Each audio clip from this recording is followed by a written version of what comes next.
Dear students, very very good morning. अब हम पढ़ रहे हैं क्लास 9th यूपी बोर्ड की इंग्लिश पोइट्री को सेकेंड चैप्टर सिंपैथी। इसका मीनिंग है सहानुभूति या दया, और ये लिखी गई है कविता चार्ल्स मैके के द्वारा। आइए शुरू करते हैं बहुत ही शिक्षाप्रद कविता।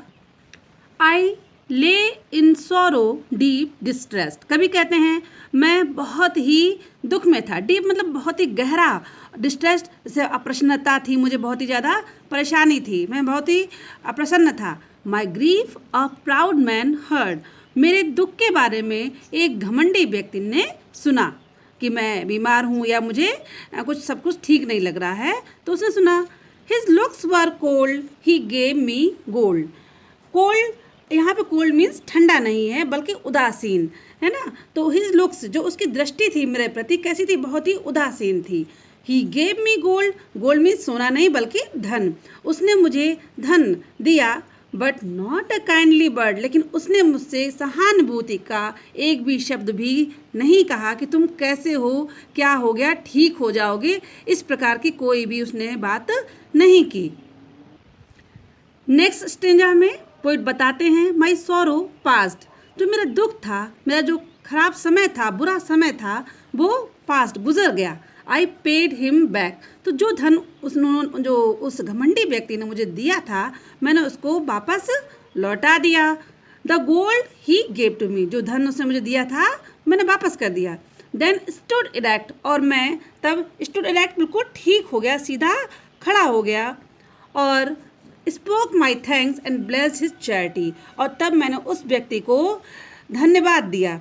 स्पोक माई थैंक्स, धन्यवाद दिया, एंड ब्लेस्ड हिज चैरिटी। और जो उसके मेरे प्रति सहानुभूति रूपी कार्य जो उसने मेरे प्रति किया था, उसके लिए मैंने उसका ब्लेस्ड हिज चैरिटी गुणगान किया। थर्ड स्टेंजा में पोइट फिर बताते हैं कि एक बार फिर से I lay in want and grief and pain. मैं फिर से एक बार वांट, कमी, मेरे पास किसी धन की कमी, अभाव हो गया था। ग्रीफ, बहुत ही दुख था, पेन, पीड़ा थी। अ पुअर मैन पास्ट माई वे। तो उसी दौरान एक गरीब व्यक्ति मेरे घर के सामने से या मेरे राह से गुजरा। He bound my head, he gave me bread, he wash me night and day. तो उसने जब मेरा दुख के बारे में सुना तो उसने मेरा सिर भी दबाया, अर्थात मेरी देखभाल की। ही गेव मी ब्रेड, उसने मुझे रोटियां दी, अर्थात उसने मेरे भोजन का भी ध्यान रखा। He washed me night and day, और उसने मेरी दिन रात सेवा की।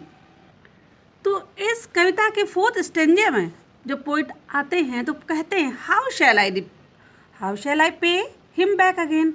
किस प्रकार से मैं उस व्यक्ति जिसने मेरी दिन रात सेवा की मेरे बुरे वक्त में, तो मैं उसकी जो अदायगी है, उसकी जो अच्छे कार्य का कैसे वापस कर सकता हूँ। For all he did to me, जो कि उसने मेरे लिए जो भी अच्छा कार्य किया, तो वो चीज़ मैं वापस नहीं कर सकता। ओह, तब कभी रियलाइज़ करते हुए, इस चीज़ का अनुभव करते हुए कि gold is great. Gold means सोना नहीं, अर्थात धन तो बड़ा है, यानी धनवान व्यक्ति वो बड़ा होता, बट लेकिन उससे भी ज़्यादा ग्रेटर, उससे भी ज़्यादा बड़ी चीज़ है इज़ हेवनली सिंपैथी। तो वो क्या है? एक मनुष्य के हृदय में जो संवेदना, सहानुभूति जो होती है, वही सबसे बड़ा धन है, और कोई भी धन इससे बड़ा नहीं हो सकता।